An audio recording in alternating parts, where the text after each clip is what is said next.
नमस्कार, police time 24 में आपका स्वागत है।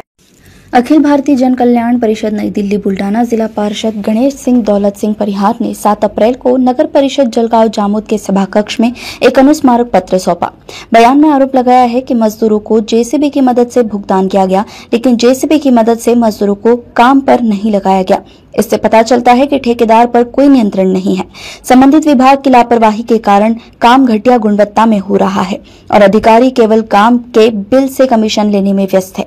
सुरक्षा दीवार का स्वयं निरीक्षण कर रहे इंजीनियर को निलंबित करे, ये मांग रखी गई है। मी 2 महिने पहिले तक्रार दिली आहे नगरपालिकेला की ते पद्मावती नदी आहे, आश्रमाता मंदिर जवळील जे काम चालू आहे ते निष्कृष्ट दर्जाचं केलेलं आहे त्यानं। त्यासाठी 2 महिने पहिले मी त्यांची तक्रार दिली। 2 महिन्यात कोणत्याच अधिकाऱ्यानं तिथं जाऊन पाहिलं नाही की बा काय रेती, काय गोटे, काय माती, काय काय आहे एस्टिमेट मध्ये, ते सांगितलंच नाही काही। ते सांगितले त्याच्या मनमानीप्रमाणे ते त्याच्यामध्ये काही काढून त्या भीतीसरनं बोकास करण्यात आल्या आणि त्या भीतीच्या याच्यामध्ये सर्व माती घातली, दोन्ही याच्यात माती चढून दिली, ते शेतकऱ्याच्या वावरात बी टाकली आणि नदीत बी टाकली।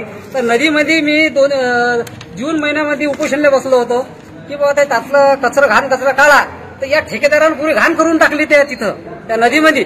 आता जर पाऊस आला तर ते पूर्ण घाण कुठे जाणार, पुढे सरकणार, फैलून जाणार ते आणि पुन्हा मग नगरपालिका त्यांना जेसीबी फोकलेट लावणार आणि त्याचं बिल काढणार करोड रुपये।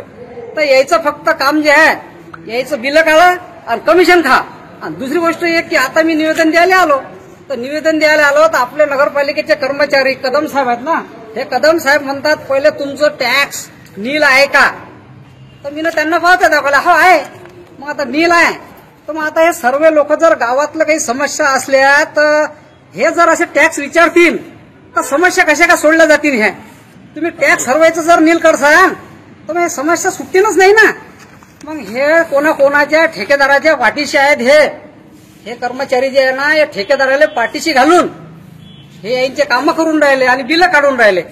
तर हे निष्कृष्ट दर्जाचं काम हे चालू आहे, तर यानं काय चौकशी केली तर या इंजिनियरला तात्काळ निलंबित करण्यात यावं असे बोकेच अधिकारी।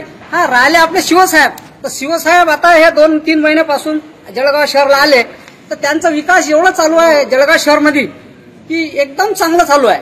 पण गोष्ट काय आहे की असे अधिकारी जे आहेत यांना अशा अधिकारीला गडचिरोलीला पाठवण्यात यावं, काऊन की इथं यायचं काम नाही असं। हे जनतेला तकलीफ आहे याची, त्या नाल्याच्या काढणारे आहेत, आज लोक एवढी तकलीफ झाली नाही द्यायला बिचारायले, त्याचं पूर्ण शेण काढणं लावलं जे काढणार आहेत की नाही नाल्या, त्याचं पूर्ण इतकं घाम चाललं की हे खुर्चीवर बसून 1-1.5 लाख रुपये महिना कमवतात आणि त्याला काय 10-15 हजार रुपये महिना असेल। तर अशा अधिकाऱ्याला खरोखर यांना गडचिरोलीला पाठवा। आणि हे कदम साहेब आहेत, हे जे काय आमदार साहेबांनी सांगितलं काय की जळगावमध्ये जे बी तक्रार द्यायला येतील नगरपालिकेला त्याचे पावत्या दाखवा पहिले घरपट्टीच्या। जलगांव जामोद से मनोज सरांसी की रिपोर्ट। ऐसी खबरों को देखने के लिए हमारे चैनल को लाइक और सब्सक्राइब करें। धन्यवाद।